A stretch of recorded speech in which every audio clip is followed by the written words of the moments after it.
E vai entrar um copo d'água para mim.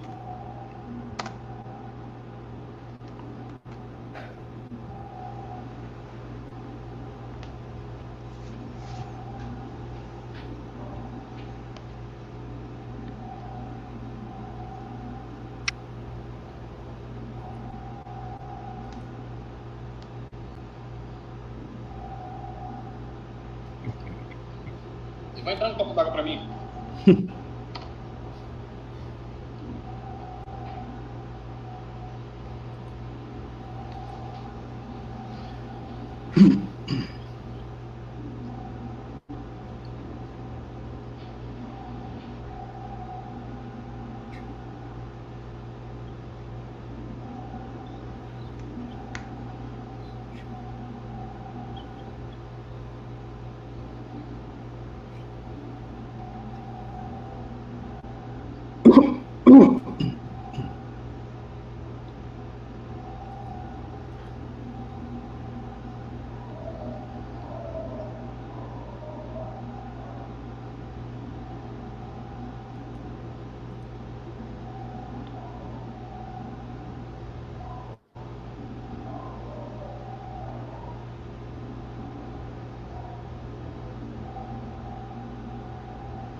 Olha.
Alô, bom dia a todos e a todas. Hoje, dia 15 de maio de 2020, atrasamos um pouquinho aqui para entrar ao vivo em nossa live, mas os amigos que já estão aí ao vivo já podem ir mandando algumas mensagens aí, como é que está o áudio, o vídeo. E compartilhem também, né, o nosso link aí nos nossos perfis. Já vou dar bom dia aqui para o Gil. Um momento, o Gil já está por aqui. Oi, Gil, bom dia. Bom dia, meu amigo Tom. Bom dia a todos os nossos amigos e amigas que estão nos assistindo pela essa live, né? Estreia do programa Dedo na Ferida. Esperamos aqui poder levar aqui um pouco do nosso conhecimento, das nossas ideias aí para os nossos amigos e amigas que estão nos assistindo. O propósito, Gil, de nós então criarmos aqui esse canal de diálogo agora de forma full time, né, ao vivo e simultânea. A gente sabe que além fronteiras, além de Tucuruí, além do estado, a gente chega para o mundo, né? Nós temos amigos espalhados por esse Brasilzão de meu Deus. E o que a gente conversou e conversamos, compartilhamos essa ideia com alguns amigos também, era de trazer para Tucuruí, de dar o zoom necessário nos problemas nacionais, regionais e devidamente pautar os assuntos locais e não deixar passar em branco. Acho que o propósito nosso é de meter o dedo na ferida e é bem isso mesmo, viu? Não esperem, a partir destas nossas intervenções, um outro comportamento senão esse, o de tratar os assuntos dando relevo e importância, tomando as dores das pessoas, mas, sobretudo, levando verdade. A gente não tem... a nossa conduta nem poderia se pautar de outra forma, não é isso? Exatamente, Tom. E aproveitando já, Tom, nos solidarizar com as famílias que estão passando por esse momento difícil de perca do Covid de 2019. Hoje dia 15 diga lá. De maio, dia 15 de maio, e trazer uma mensagem aqui do Santo Papa. Eu só queria enfatizar aqui para o Gil, quando eu falei do dia 15, é que hoje dia 15 é Dia Internacional da Família, né? Tem a mensagem do Papa. Isso. Vamos lá. O nosso querido Francisquinho, que a gente chama até carinhosamente, né? Nosso Papa Francisco, por o Dia Mundial da Família, né? Ele pede para as famílias rezarem para que cresçam nesse espírito do Senhor, um espírito de amor, de espírito de liberdade. E essa é a mensagem do Papa Francisco, né, porque a gente possamos estar rezando junto com as nossas famílias, com nossos amigos, pelas aquelas pessoas que estão passando por uma dificuldade, passando por esse momento difícil de estar acamado, né, pela Covid, mas também não só pela Covid, né, pelas outras enfermidades que existem, muitas pessoas desempregadas, passando necessidade. Então, que possamos hoje darmos as mãos nos momentos que você tenha a sua casa de meditação, de reza, e reze para todas as pessoas que estão precisando, né? Não só para nossas famílias, mas para a família também dos entes queridos que já se foram e aquelas pessoas que estão passando por um momento difícil. Muito bom. O Papa, como um ser humano conectado às questões do mundo, e nem poderia ser diferente, nos trouxe aí essa mensagem, um momento em que, pelo menos em nosso país, os índices, né, de acometidos com a doença, o número de mortes assustadoras, a gente tem que se solidarizar. Nós temos falado sobre isso com os nossos amigos. O momento é de isolamento, sim, mas não é momento de abandono das pessoas, é momento de solidariedade, de procurar saber como que o pai, a mãe, os irmãos, procurar saber como o vizinho, como os amigos, né, como está a nossa sociedade. E de estender a mão. É o momento para isso também, de se importar com as pessoas, de ter empatia. Não é isso, Gil? Não, verdade, Tom. Inclusive, na época dos nossos pais, nossos avós, muitas das vezes faltava um óleo, né? Então o pessoal pedia um pouco de óleo através de um copo, a pessoa passava os vizinhos, né? Faltou café aqui, aí a pessoa dá um pouquinho de café, um pouquinho de açúcar. Então essa solidariedade, é importante a gente voltar e de atender aquelas pessoas que estão passando por esse momento difícil, que muitas vezes não pode sair para ir no supermercado, fazer uma compra, principalmente para as pessoas que estão no grupo de risco, né? E a gente pede para que essas pessoas mantenham essa solidariedade com o seu vizinho, com o seu próximo e dê as mãos.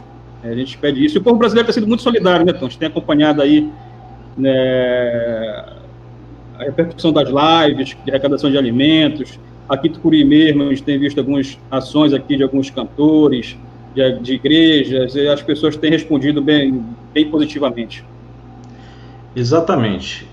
Gil, a nossa pauta, nós fizemos uma pré-produção antes, nós debatemos os assuntos, nós não poderíamos iniciar essa série de intervenções através do dedo na ferida sem pautar esse problema da Covid. Nós iremos trazer os últimos números, a gente sabe que isso é compartilhado localmente, os números que são divulgados oficialmente pelo município, mas a gente tem que ir já lamentando, porque muito embora se faça a abordagem dos números oficiais, o que a gente está preocupado mesmo são com os números reais, né? A gente sabe da subnotificação que existe, a Organização Mundial de Saúde,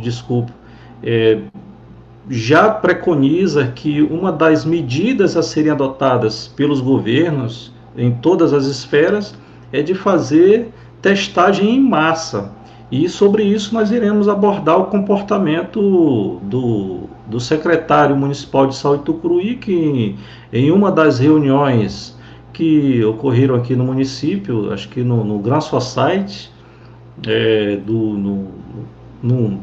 no coletivo que foi criado através de decreto municipal, o Comitê de Gestão de Crise de Tucuruí, ali na frente de diversas autoridades, inclusive de representantes do Ministério Público, o secretário municipal de saúde, isso está lavrado na ata daquela reunião, disse que a testagem não era prioridade para o município, que se deveria investir em equipamentos que, após a pandemia, poderiam servir para o município. Lógico, vai servir sim para o município, mas e aí?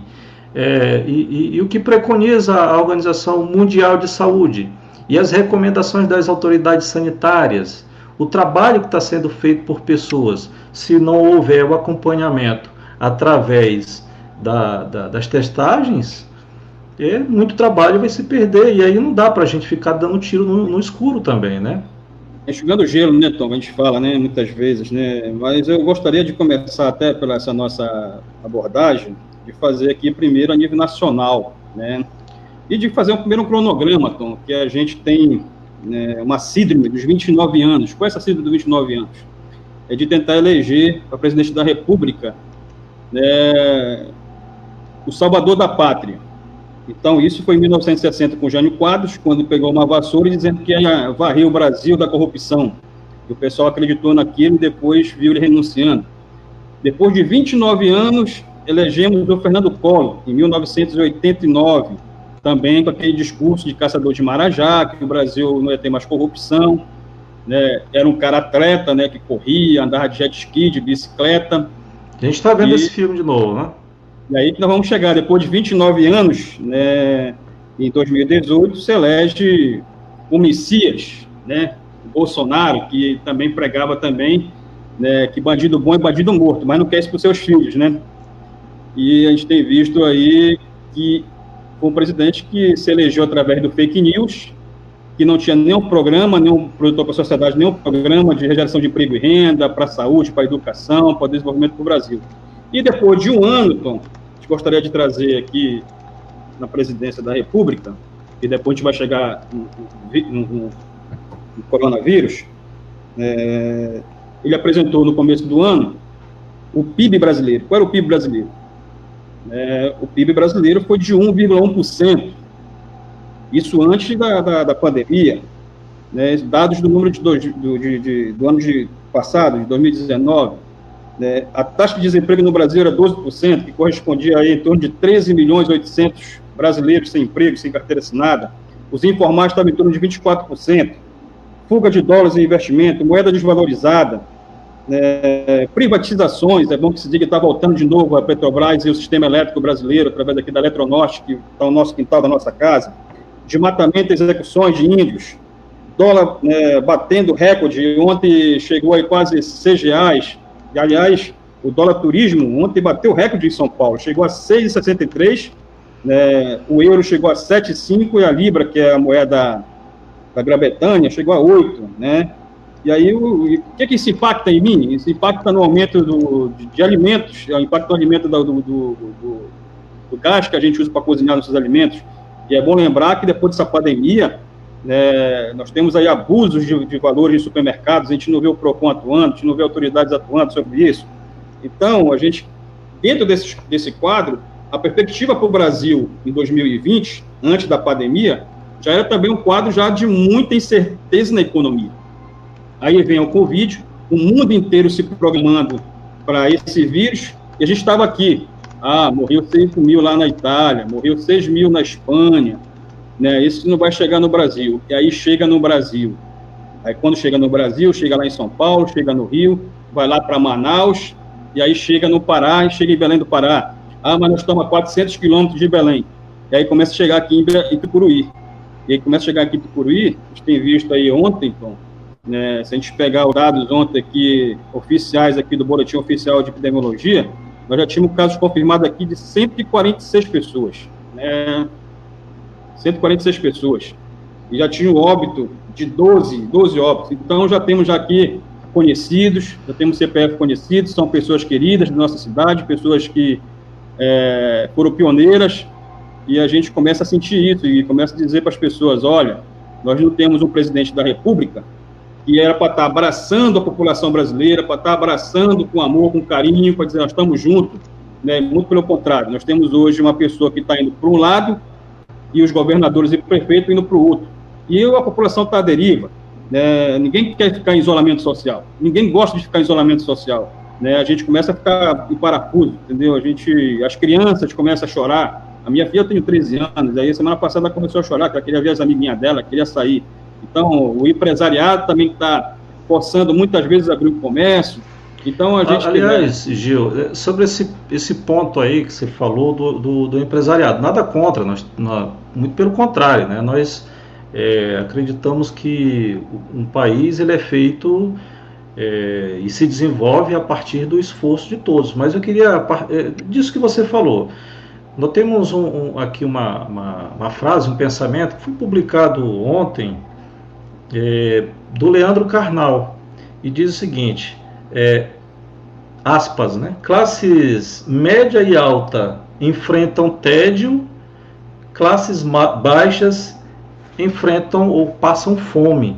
Então é um pouco disso, né? E tem muita gente que consegue enxergar tudo isso que está ocorrendo a partir das suas particularidades, e a gente tem que estar muito distante disso, a gente tem que estar se preocupando com o todo.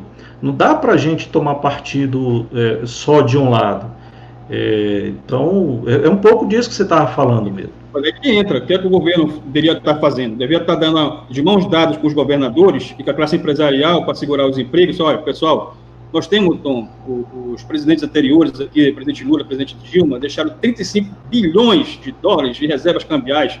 O Tesouro Nacional tem muito recurso, tem muito dinheiro. Então era para chegar e falar, olha, bora salvar nossas primeiras vidas da nossa população e vamos salvar depois a economia. Então tem recurso aqui para dar para a população, tem recurso para salvar as empresas. Mas o que o governo fez logo? Salvou logo os bancos. Deu logo bilhões de reais para os bancos, para salvar os bancos. E aí, detalhe, queria dar R$200 para o auxílio emergencial para o povo. Se não fosse os partidos de esquerda se reunirem, e queria, inclusive, dar um salário mínimo, mas conseguiram aumentar mais R$400 e ficou em 600, que é o auxílio emergencial. E ele está dando a conta gotas, né, deixando as pessoas, primeiro um aplicativo que não funcionava, depois mandando o pessoal para a fila da Caixa Econômica, e nessas filas aglomeradas, as pessoas não ficam 1 metro, muitas vezes estavam indo sem máscara, e até se contaminando. Quer dizer, para ele parece que o caos é que vale, as pessoas têm que morrer. Aí que eu ia entrar em um detalhe, parece que os números, né, se você não se sensibiliza com os números, começa a se sensibilizar com o CPF que está do seu lado, né, com o seu conhecido, porque se você não está dando atenção para os números, hoje nós vamos passar de 14 mil mortos, né, o Pará já passou de 1.000, e em Tucuruí, como foi agora, já passamos de 12, né, oficialmente então, falando, né? São os dados oficiais. Agora a realidade, por conta dessa subnotificação. Aí você entrou naquele momento lá. É um país que não testa, um país que não faz nenhum tipo de. Nós somos 200 milhões de brasileiros. É um país que não testa. Enquanto a China, a Itália, a Espanha e outros países estão testando a população, a gente não consegue testar, entendeu? A nossa população. Né? E aí o que acontece? Sendo pessoas enterradas, pela síndrome respiratória, e as pessoas estão ficando aí sem ter resultado dos seus testes. E muitos auto-medicando, inclusive. Muitos auto-medicando porque eu vou para o posto de saúde, eu vou para a UPA, eu vou para o hospital, e acaba se contaminando, ficando em casa. E outros ficam usando, passando o vírus. E aqui eu quero fazer, inclusive, também uma outra situação, de saudar aqui a gratidão pelos profissionais da área de saúde, né, do maqueiro, do enfermeiro, técnico de enfermagem, dos médicos, que estão se contaminando também por não ter EPIs, por não ter valorização, né, não ter máscara. É um país desse que fabricava recentemente uma indústria naval. Nós temos uma indústria hoje têxtil no Brasil, e a gente não tem condição de fabricar máscaras. É complicado isso. Então a gente tem que que meteu o dedo na ferida aí, dizer que para onde nós queremos ir. Então parece que o Bolsonaro, ele quer que a população morra, e aí eu vou fazer um detalhe aqui, ele dizer que teria que morrer 30 mil pessoas no Brasil, e vai morrer mais de 30 mil pessoas se a gente andar pela carruagem que está vendo esses números aqui, sem precisar dar um tiro, só vão morrer de vírus, né? Então é importante a população ter ciência que esse vírus é um vírus silencioso, é letal e é fatal. Se a gente não ficar em casa, se a gente não se cuidar, e não é cuidar só eu, não, é cuidar de mim, da minha família, da minha esposa, dos meus filhos. Se você mora com seus pais, cuidar dos seus pais, dos seus avós, né? Então nós temos que cuidar e não prestar atenção para ele lá. E detalhe, então, se tivesse feito isso lá no começo, agora estamos falando agora essa palavra em inglês aí, lockdown, né? Eu gosto de falar que é o tranca-rua. Tranca-rua, né? Se tivesse desde o começo o presidente da República, junto com os governadores, a classe empresarial, olha, fechou tudo, vamos ficar aqui 40 dias, 50 dias, porque a gente vai ficar no efeito sanfona. Alguns falam que essa pandemia poderia durar agosto, setembro, outros estão dizendo que vai chegar até novembro. E se continuar a gente que está em São Paulo, o pessoal não obedecendo, Rio de Janeiro, Manaus, Belém, que está um caos também, governo aqui, né? Aqui também, todo lugar, infelizmente. E aí, pois é, infelizmente está isso, porque não adianta te decretar aqui um decreto, que inclusive o prefeito baixou de novo ontem, um outro decreto aí até segunda-feira, mas se o pessoal continua zanzando, então vamos colocar aí outro tipo de querendo ou não, para tentar segurar esse povo em casa, não deixar sair, né? Então, tem que ter uma forma de ter a união, os estados e municípios, porque senão a gente vai ficar no efeito sanfona, e esse vírus, é bom que se diga, hein?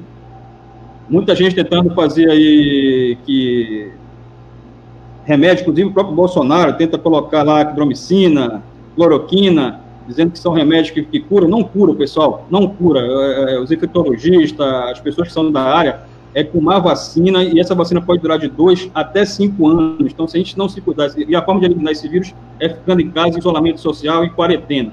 E mais uma vez eu falo, a gente não gosta de ficar, ninguém quer ficar em casa. A gente, nos primeiros dias, a gente começa a jogar um dominó, um baralho, ver um vídeo, um DVD, ver filmes, e depois começa a cair naquele tédio. Eu tenho dormido 3 horas da manhã e acordo 8, 9, já estou com olheiras. Não, meu cabelo está grande, inclusive fazia 20 anos que eu deixava o cabelo. Fazia 20 anos que eu deixava o meu cabelo um pouco grande, assim, até começando a gostar de novo, deixar ele enroladinho aí. Porque eu não vou no barbeiro, não vou numa barbearia, inclusive o Bolsonaro pediu agora para liberar, né, que vai ter aglomerações, que eu não sei se aquela máquinazinha está, se o barbeiro tem lá o gel, o álcool, algum outro produto para desinfectar aquilo, e de repente pode estar passando na minha cabeça, eu venho de lá e transmito isso. Nós estamos vivendo um vírus que é novo para todo mundo. Cada dia a gente descobre uma novidade. Você sai da sua casa, tem que sair com máscara, botar com máscara, e essa máscara você chega, tem que tirar direitinho, colocar numa água com sabão, aliás, com água sanitária durante 30 minutos, lavar, depois tem que passar. Tem uma série de recomendações, Tom, da vigilância sanitária, que a gente, como brasileiro, não tínhamos essa cultura da higiene pessoal. Da higiene pessoal, que nós estamos aprendendo de uma forma que não é pelo amor, é pela dor. Pela dor.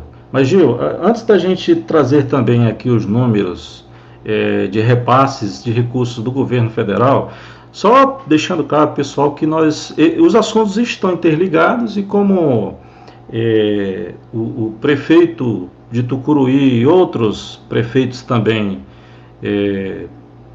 do Brasil, governadores, têm usado o coronavírus e a Covid-19 como costa larga para tudo, daqui a pouco nós abordaremos essa questão, a pauta polêmica aqui sobre a demissão dos servidores públicos do município. Nós também traremos os números de repasses do governo federal, além do auxílio emergencial. Nós vamos comentar sobre toda essa dinâmica de repasse para o município, mas eu queria, Gil, aqui dar o bom dia, ler aqui rapidamente e fazer uma menção aos companheiros. Nós estamos com 29 pessoas nesse momento aqui na sala, legal, aqui na live. Eu falei ontem para o Gil que eu iria falar em sala, né, porque a gente tem feito muita sala com outros aplicativos, mas nós estamos aqui na live, né, para além de sala. Então eu queria cumprimentar aqui a Eliette Miranda, deu bom dia, o Biraci, o Bira Pinto, né? Eu dei bom dia, parabéns aqui pela iniciativa. O Edson Borges dando bom dia. Regina Lúcia Bahia, Cláudia Rodrigues, os companheiros saudando com bom dia. O Robson Tavares, Eliane Gaia, nossa companheira lá de Baião, professora, Vânia Cristina, a Nívia entrou aqui, acenou, respondendo aqui o acena, Aldelice, a Socorro Lira, Everaldo Farias, Sandra Aragão, tem a companheirada da educação que está em peso. A Vânia Cristina, um presente sem empatia nenhuma pelos mais necessitados. Quem tem fome tem pressa. Vânia Cristina, já ouviu falar, Gil? Já. Sandra, a Vânia Cristina é a nossa companheira esposa do Gil. A Sandra Aragão, Margarete Estumano, a Tuque Web Rádio, nosso amigo Carlão. Pedir para o pessoal compartilhar, né? O Carlão, companheiro nosso de longa data, eu pedi para o pessoal compartilhar, importante. Maria Carvalho, Socorro Lira, vou comprar uma máquina para cortar o cabelo do marido. O Geno vai entrar aí na máquina. Tomara que a Socorro esteja num bom dia, né? Já pensou o Geno ficar careca? A Maria Carvalho está dizendo que está assistindo. Enfim, Paulo Graciano, professor também, bom dia. Então, bom dia a todos e a todas. Bacana que vocês estão por aqui com a gente. Compartilhem, vamos trazer mais pessoas aqui para a nossa live. Mas, Gil, sobre essa questão do auxílio emergencial, você falou que o gesto inicial do presidente da República, o governo federal, era de conceder R$200 por família. A gente não sabe muito bem quais seriam os critérios porque não foi adiante, isso é bom. O Congresso Nacional, no primeiro momento, através da Câmara Federal, se mobilizou, pautou, inclusive, os partidos de esquerda, pautaram um salário mínimo. O governo queria dar R$200 e acabou, depois de todos os debates no Congresso, na Câmara e no Senado, fechando em R$600, e o presidente da República, que queria, e o Paulo Guedes, ministro da Fazenda, que estavam fazendo o bico, depois empurraram com a outra mão R$1,2 trilhão, isso está repercutindo, que foi para o sistema financeiro, e aí, como eles também agraciaram o lado de cima, né, do andar, os amigos deles, e aí foi fácil, então, aceitar se render aos R$600 por 3 meses, no momento que se definiu como de pico, abril, maio e junho, serão esses 3 meses. Ontem, o presidente da Caixa Econômica e os diversos canais de informação dando conta de que a partir da semana que vem começará a ser paga a segunda parcela do auxílio emergencial. Saiu o calendário hoje, né? Não, vai sair, eu acho que hoje. Aí, Gil, eles estão prometendo essas informações. Hoje já é sexta-feira, mais um final de semana de angústia para muita gente, lembrando então do que o Leandro Carnal nos trouxe. Mas sobre essa questão dos repasses, Gil, olha só. Lógico que com o isolamento social, e nós estamos vivendo um momento excepcional, um momento novo, né? Ninguém queria estar passando por isso, mas a consequência de tudo isso também afeta lá na economia. Então as pessoas ficam em casa, não saem para fazer compra no mesmo volume, saem para comprar aquilo que é essencial, mas a economia se arrefece. Os prefeitos começam então a reclamar, os governadores dos estados também reclamaram, e se definiu o que popularmente chama, e assim nós vamos tratar aqui, como socorro aos estados e aos municípios. A Câmara faz o seu papel, define um volume de recursos para estados e municípios. Como isso é matéria que tramita no Senado, então passa pela Câmara, no Congresso, então inicia na Câmara e depois vai para a Câmara, para o Senado Federal, os senadores modificaram. Mas, de qualquer forma, o que se tem é um volume próximo a R$12 milhões para socorrer aquilo que os prefeitos estão reclamando, que caiu o ISS, e aquilo que os estados estão reclamando, os governadores, que caiu o ICMS. Então, o Congresso faz a sua parte, é fato, virar recursos para estados e municípios, exatamente para fazer a recomposição dos caixas dos entes federativos, e prefeitos continuam chiando, né? Inclusive, eu falei agora há pouco, usando o coronavírus, a Covid como costa larga para tudo. Mas também tem uma medida provisória que eu vou trazer aqui. De ontem? Não, a medida provisória, ela é de ontem não, ela é de abril. Na verdade, é de março. Tema de ontem, que eu comecei falando aqui que o Bolsonaro, né, gosta de pregar a moral e a ética, e ontem ele publicou, até foi surpresa para o Brasil todo, uma MP, né, para tentar cobrir, né, os gastos com a Covid, né?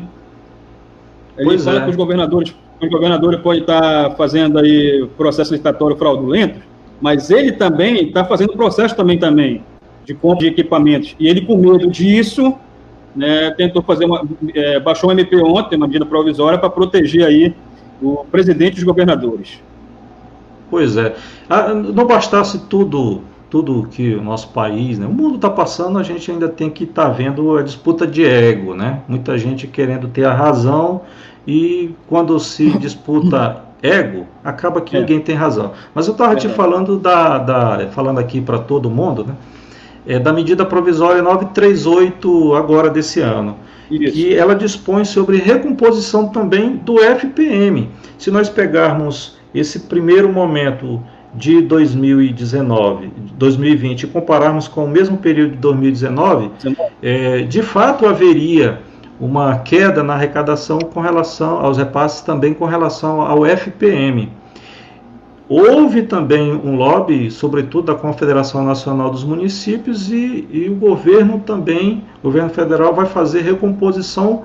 Não é que vai igualar os números nesse período do FPM. Não é que vai igualar e vai ficar abaixo. Vai ficar um pouco acima, inclusive. Então, exatamente. Tucuruí, nós fizemos as contas, fazendo a média aí dos 6 meses que serão depositados, transferidos para a mesma conta do FPM lá no Banco do Brasil, somando todas as parcelas, dá em torno de R$750 mil.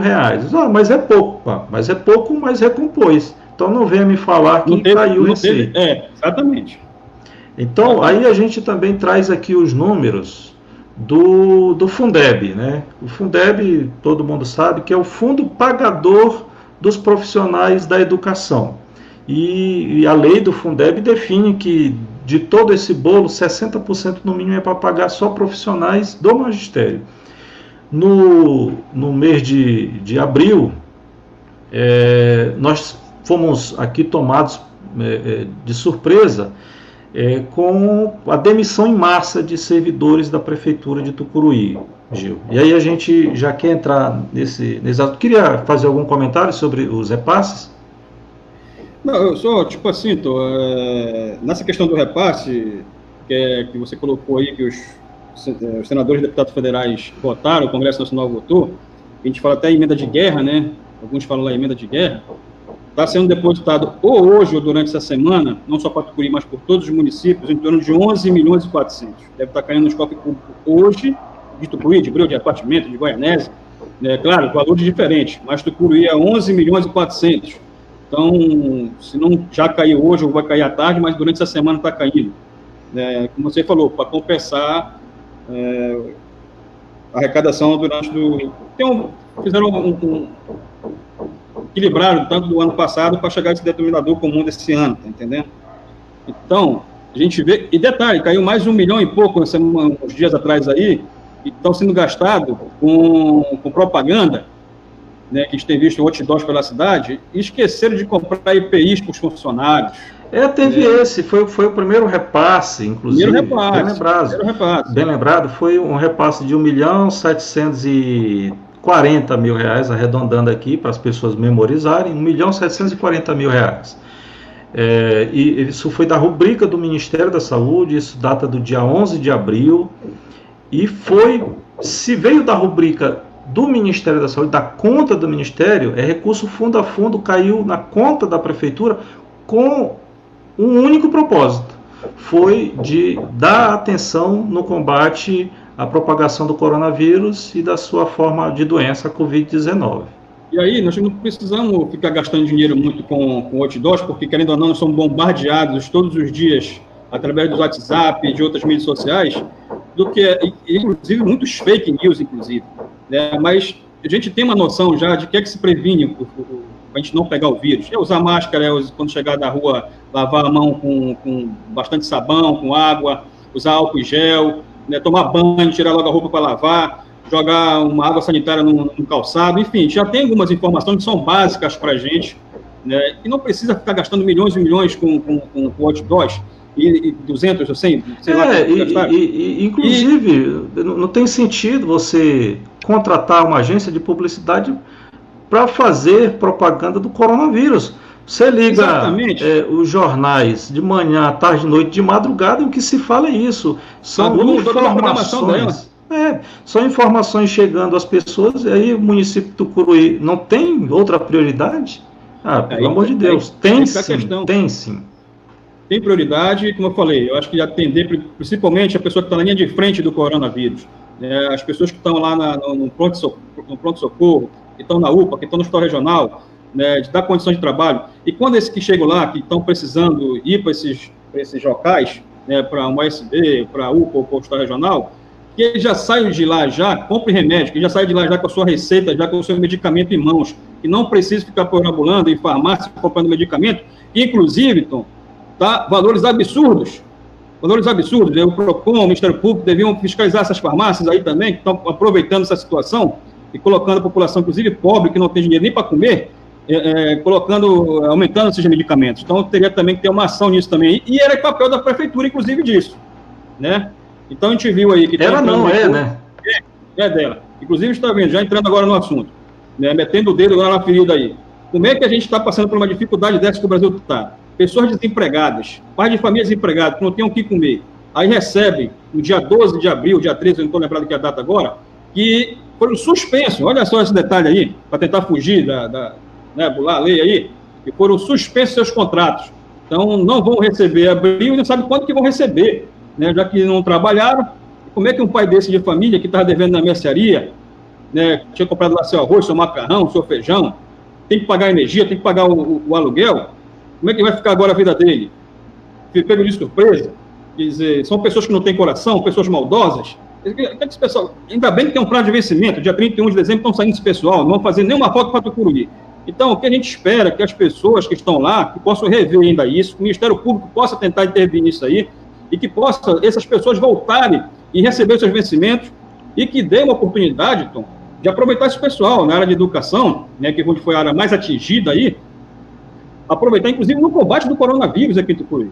Né, vão fazer trabalho de... Em vez de estar gastando aí com outdoors, podiam estar aproveitando esse pessoal, né, essas pessoas, e estar fazendo trabalho de educação nos bairros, né, agora mesmo estão distribuindo aí alimentações, quer dizer, os estudantes, claro, com EPIs, né, com máscaras. Então, sendo um pouco mais humano, nós temos nesse momento de abraçar essas pessoas, esses pais de família. Não jogar eles aí ao relento, jogar eles aí à própria sorte. Então, eu acho que foi de uma infelicidade o administrador e as pessoas que compõem esse governo aí. Foi um ato desumano. Nós participamos do programa aqui do nosso queridíssimo João Marques Cardoso, na ocasião, isso agora no mês de abril. O Oswaldo estava lá ali nos bastidores, né, na produção daquele programa.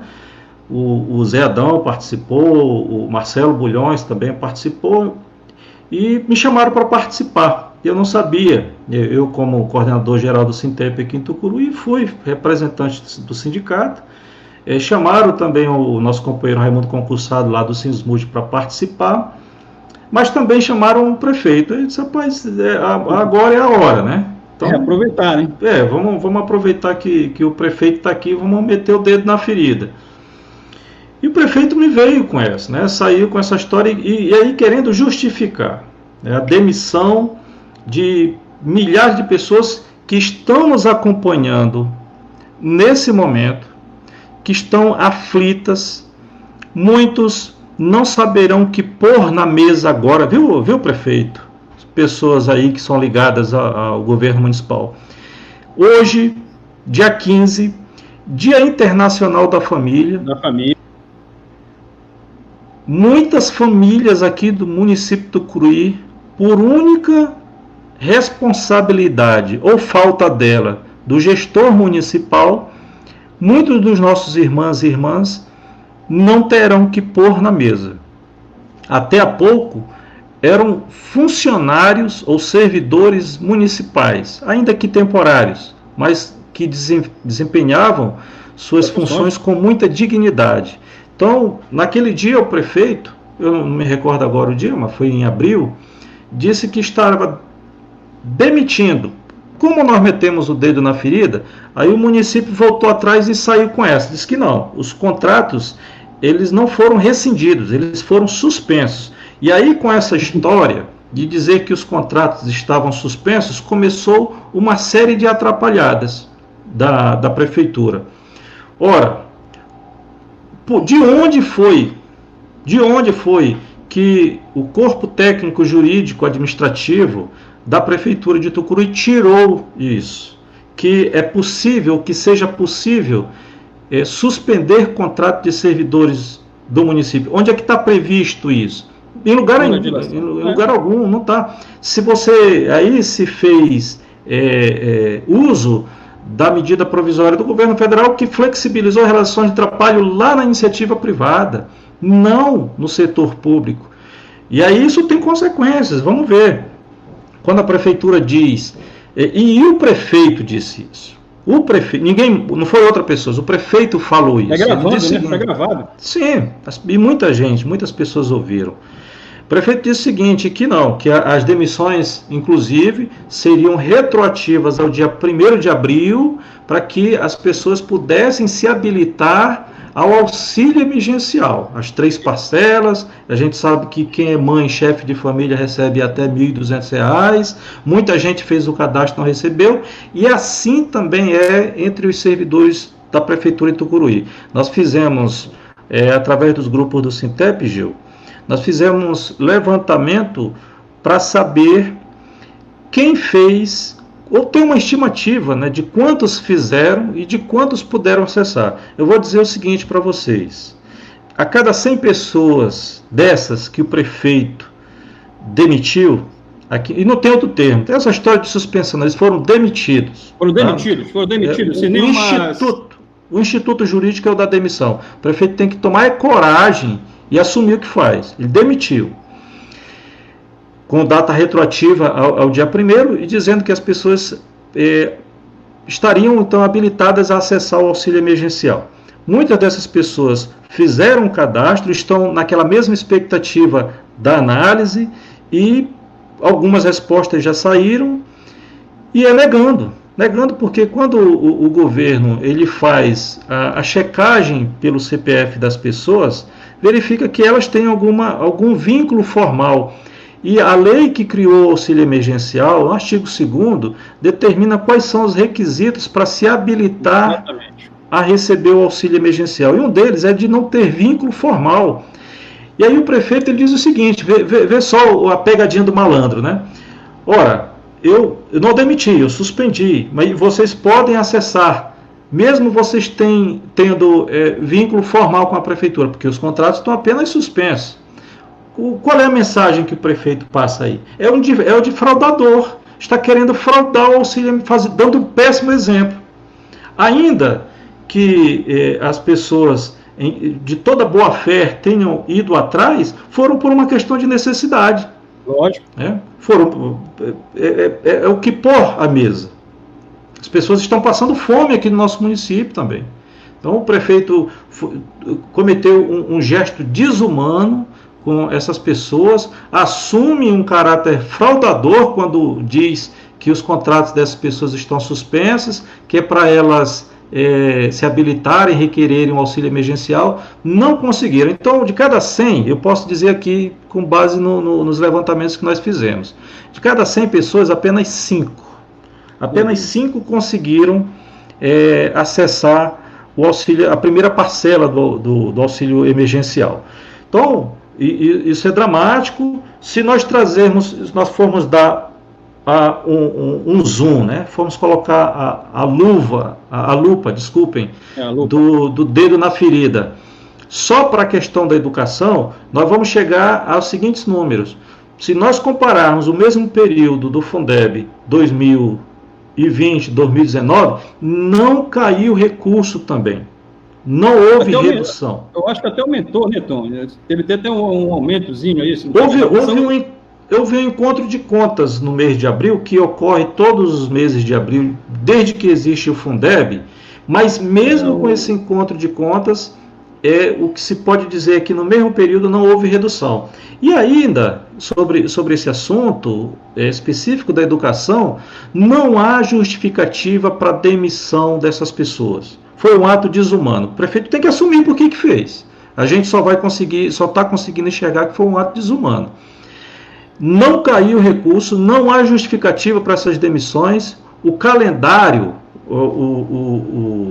a LDB, a Lei de Diretrizes e Bases da Educação Nacional, ela define, lá no artigo 24, que no Brasil o ensino será ministrado no mínimo com 800 horas ano, distribuídos em 200 dias. No início do mês de abril, o governo federal flexibilizou a quantidade mínima de dias, mas manteve a obrigatoriedade do cumprimento de 800 horas. Com o decreto número 12 do último dia, do dia 20 de março, que suspendeu as aulas no município de Tucuruí, suspendeu as aulas, não suspendeu a obrigatoriedade do cumprimento da jornada, porque as aulas terão que retornar.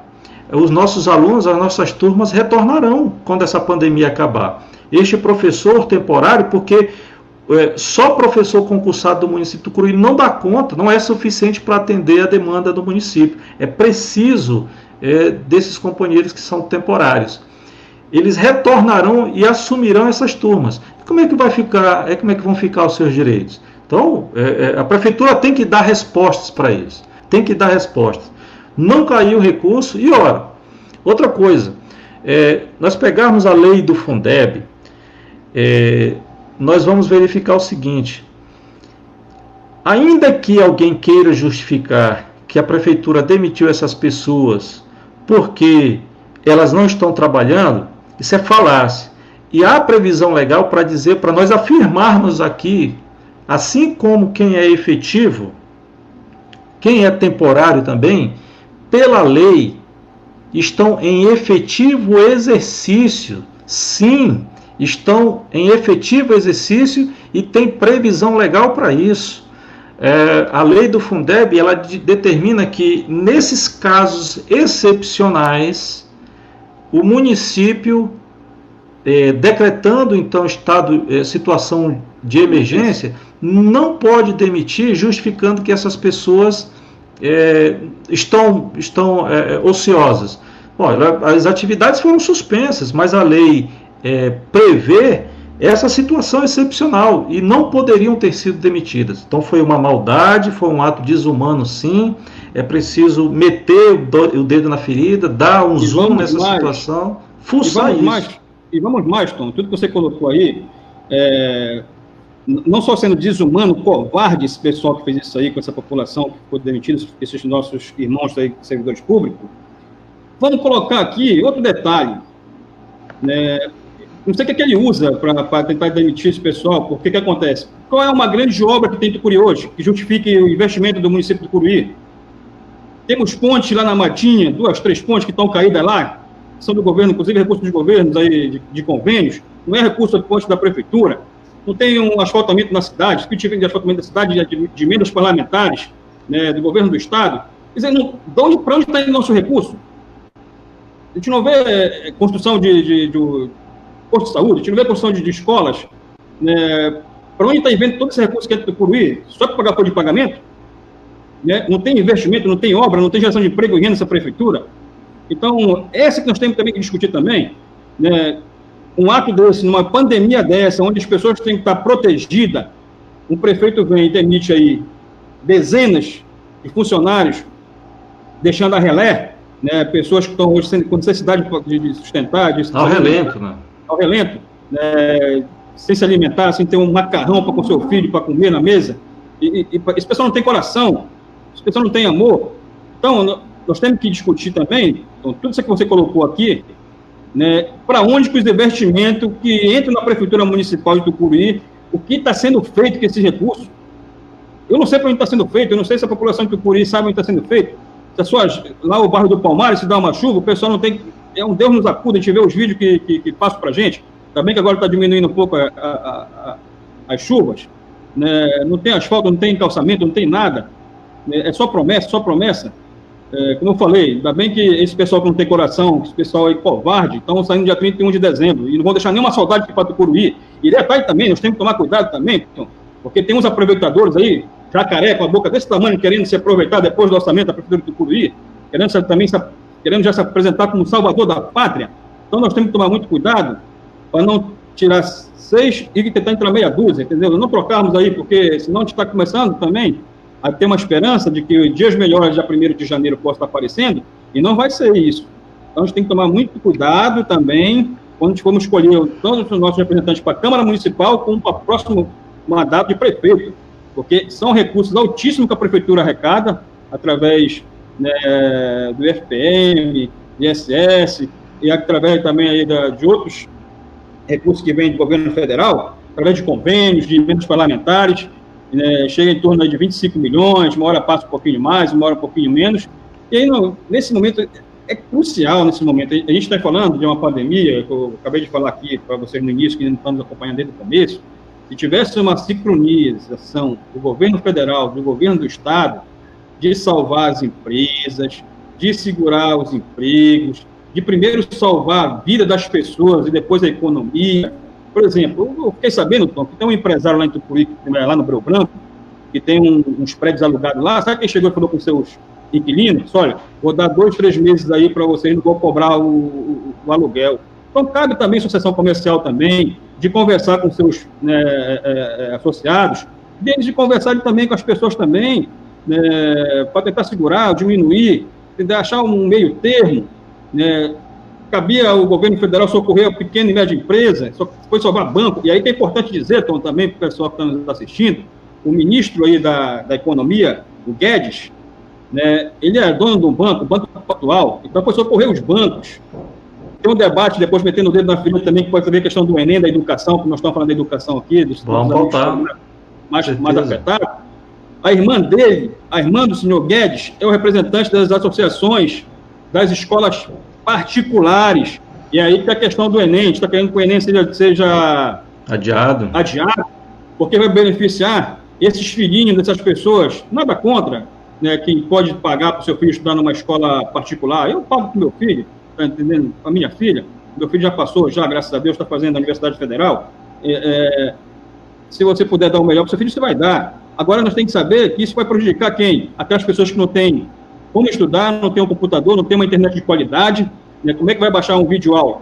Então, o que é que tem por trás disso? O que é que está o interesse disso? Então, socorrer o primeiro... A prioridade, Gil, a prioridade dessas pessoas é sobreviver, é ter o que pôr à mesa.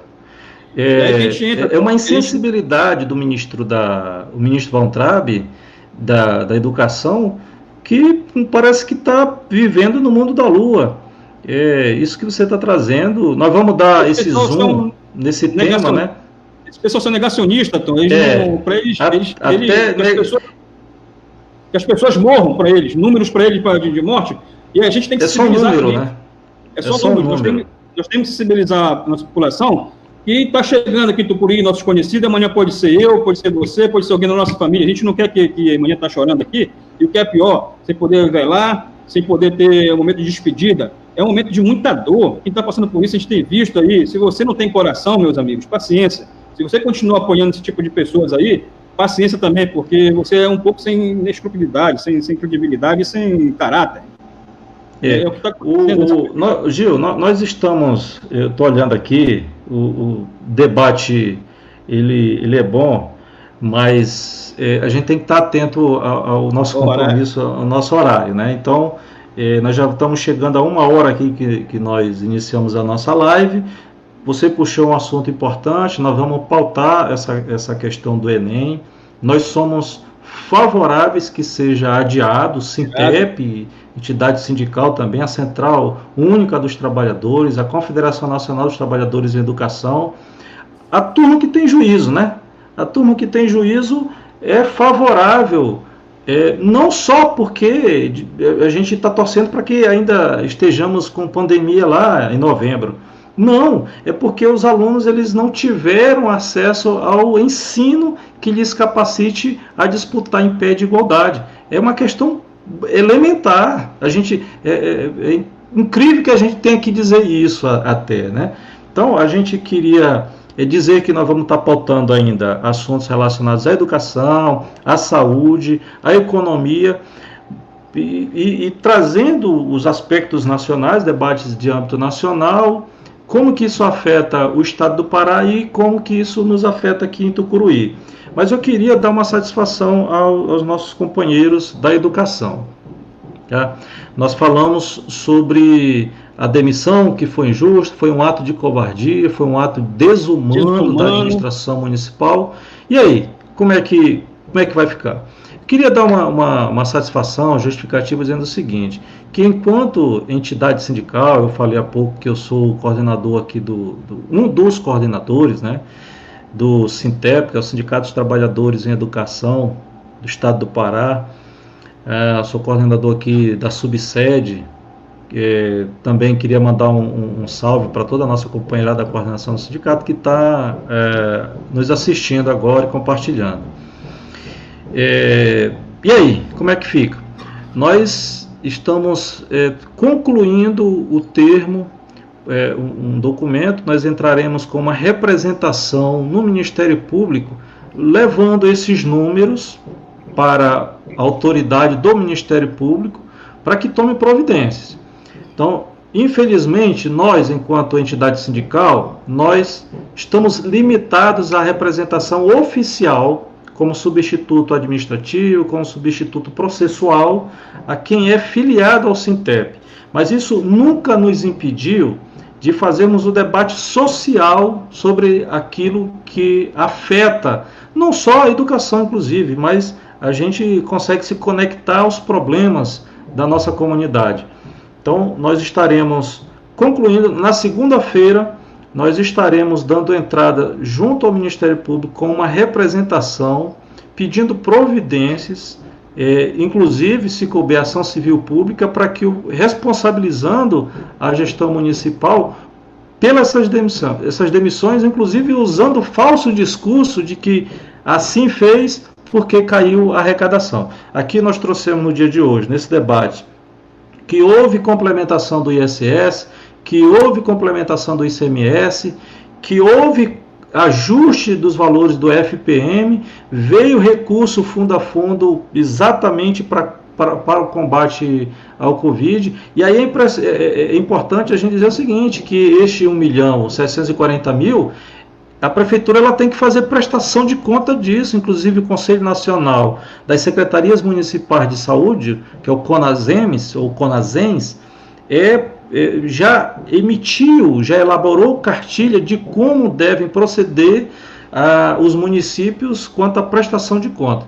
Nós estamos atentos com relação a isso, nós vamos cobrar que a Prefeitura de Tucuruí faça a devida prestação de conta, centavo por centavo desse recurso. Que ele chegue em forma de EPI, que ele chegue em forma de insumos, que ele chegue em forma de medicamentos, chegue em forma de equipamentos, mas que ele chegue e que a gente amanhã não tenha que estar lamentando mais pessoas morrendo por conta da ausência do poder público. Não basta só apenas fazer propaganda e dizer que está fazendo. É preciso fazer, é preciso justificar os milhões de recursos de dinheiro que vai estar entrando na conta do município. Então, eu queria, Gil, já pedindo desculpa pela paciência das pessoas que estão até agora com a gente, pedindo para que você faça aí as considerações. Nós iremos tá informando qual vai ser a próxima pauta, provavelmente vai ser essa do Enem. Nós vamos estar trazendo uma outra pessoa convidada, nós vamos dividir essa tela aqui com mais uma pessoa.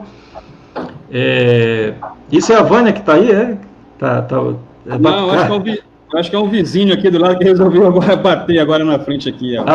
Eu tenho aqui a Malta, nós temos uma cadelinha aqui em casa, até a bicha late, rapaz, que é danada. E ela tá ali caladinha, ela colaborou. Eu tenho um fila-box, de vez em quando ele late também. Aí o latido já é mais grosso.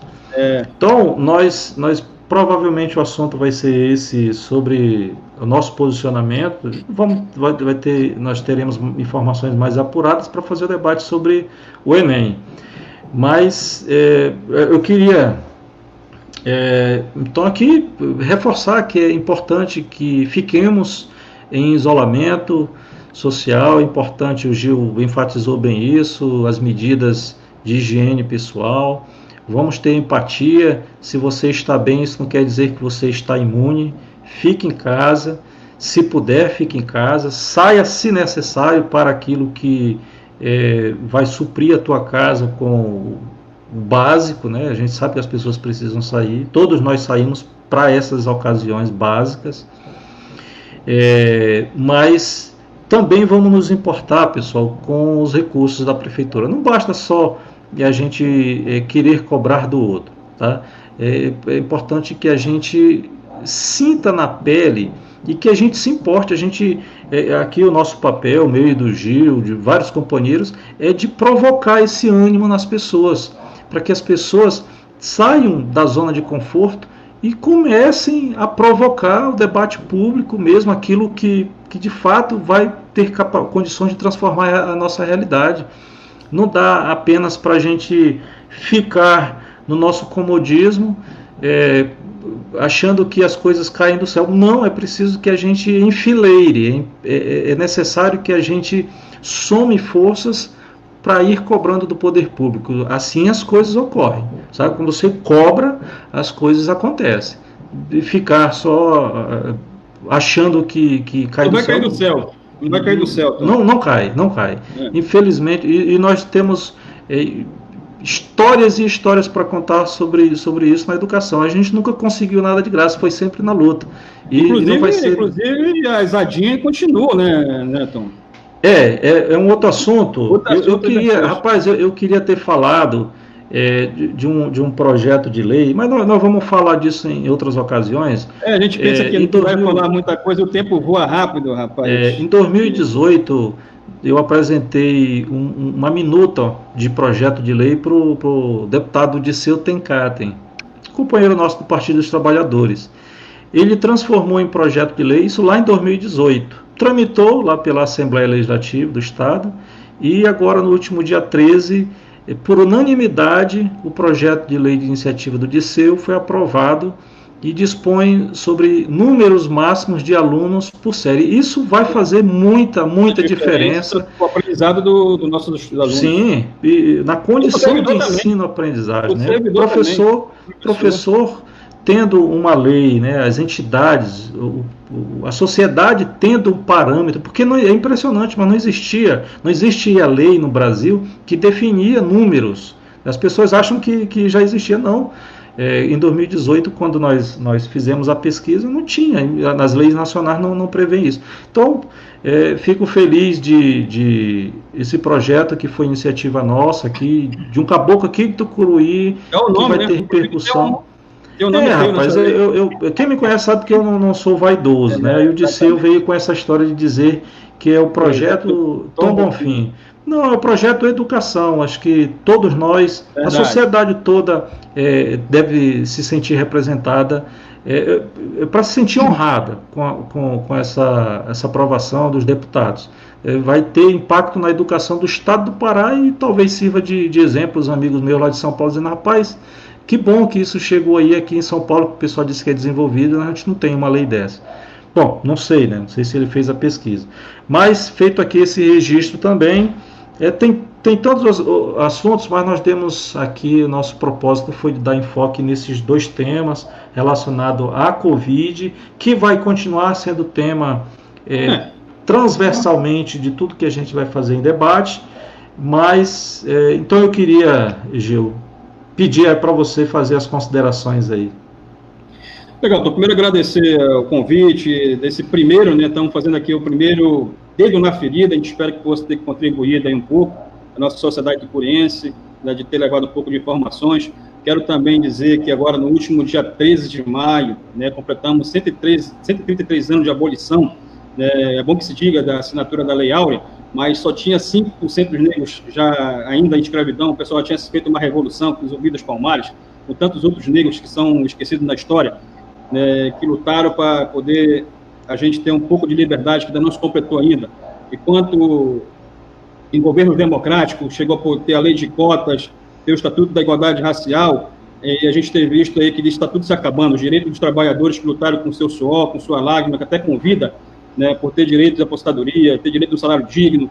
A gente está lutando aqui porque colocamos o dedo na ferida de que o gestor municipal de Tucuri demitir, numa pandemia, pessoas, colocando pessoas em mais desigualdades sociais, pessoas com fome. Então, a gente espera que essas pessoas, que Deus, a gente fala Deus, mas também toque o coração das pessoas também, né, que possa estar contribuindo. A gente tem visto campanhas aí da Igreja Santa Rita de Cássia, do Menino Jesus, leva 1 quilo de alimento lá, né, eu sei que você possa ter um macarrãozinho, leva 1 quilo de feijão, 1 quilo de arroz, e dá para o próximo, para o nosso irmão que estão precisando aí. A gente tem visto que o povo é muito solidário, e o povo brasileiro é muito solidário. Então, a gente não vamos entrar nesse debate do ódio, pessoal. Pelo amor de Deus, a gente tem que estar dando as forças, as mãos, a união, né, que a gente vai vencer essa pandemia. Tem que ficar em casa. Vamos vencer. Vamos vencer isso, vamos fazer. Eu gosto do pagode, se Deus quiser, vamos fazer um pagode com feijoada, com muita alegria, com muita música, com muito axé, com muita luz. Né, a gente vai vencer isso aí. Nossos filhos vão voltar a estudar, vamos gerar emprego, gerar renda. O Brasil é um Brasil pujante, é um Brasil, né, que deu certo e vai dar certo, se Deus quiser, quando tem um gestor que realmente olha um pouco o ser humano, que olha para as pessoas, que olha para o trabalhador, para a trabalhadora. Eu quero deixar uma mensagem do Brecht, né, que ele fala o seguinte: só os que lutam sempre, sem esmorecer, são os indispensáveis. Sejamos indispensáveis nesse momento de pandemia, de quarentena, e que possamos estar juntos e vencer, e dizer, passamos por isso, e dias melhores virão em nossas vidas. Parabéns. Bom. E vamos estar metendo o dedo na ferida em outros assuntos aí. Muito bom, Gil. Bacana essa reflexão do Brecht aí no final. É isso, pessoal. Queria também agradecer. Foram muitas mensagens, não deu para ler todas, mas fica aqui o nosso carinho para todos vocês que puderam participar. Nós iremos repetir o dedo na ferida com outros temas. Então, queria pedir para que a gente consiga levar a solidariedade para além do nosso ambiente, né, familiar. Tem muita gente de fato precisando. Muita gente vai fazer aquilo que pode fazer, já está fazendo aquilo que pode fazer, mas a gente não sabe quando isso vai acabar e precisa que a gente continue. Então fica aqui essa nossa reflexão. Muito obrigado a todos vocês que participaram aqui da primeira edição do Dedo da Ferida, nesse Dia Internacional da Família. O nosso propósito aqui foi, então, jogar luz onde há trevas. Aí a gente vai continuar. Se não fosse para meter o dedo na ferida, não teria sentido nenhum a gente estar fazendo aqui essa live, tá bom? Então fiquem todos com Deus. Até a próxima. Forte abraço.